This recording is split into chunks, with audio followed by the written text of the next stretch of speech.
So we looked at other drones. We've had people come out and demo other drones, more or less off-the-shelf type drones, and none of them have really met our needs. And this is one thing that we looked at and talked to other agencies, and this is why we decided to come here.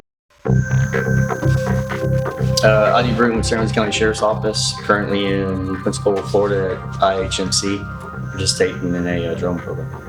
The training that we've got off the hit, I would put up as far as the training side of it right up there with our firearms training. Just try and stay proficient with it to how technical, I guess it could be. And seeing how we were initially to where just trying to keep the thing in the air was a struggle, and to now we can actually fly around and move around without ever seeing it. Just using only the goggles only has made a huge difference. Built really well. From my past experience with them, the quality seems to be really good. I was impressed with that. Yeah, the light system, the siren system, also the capabilities of deploying different devices for almost anything from life jackets to distraction devices, to other camera systems. Very durable. They're very durable. Very durable. They were able to hold up to what we punched them with, so it was very good.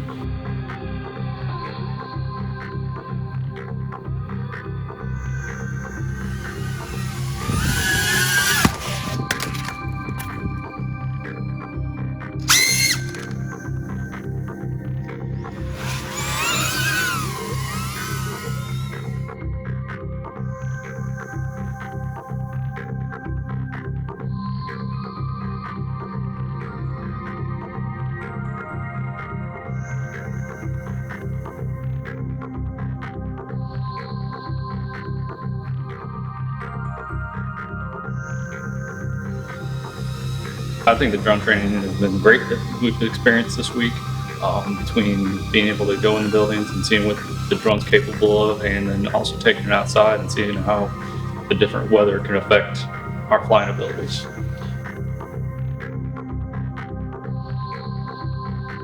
Now we've got an air asset that we can actually go in and deploy things where we've never been able to really do that before. And just to be able to continue off of that would be the standard thing to do. Is before we go, let's do this. I've already thought of so many times we could have used them up to this point on other missions we had where we didn't want to make entry because we were unknown, but we didn't know if someone was in there either. We've had drones for outside perimeter stuff and all, but to actually be able to go into a house and not actually put a body into there until we actually have to is a huge asset from our standpoint, and as far as the preservation of life of the officers and everyone involved.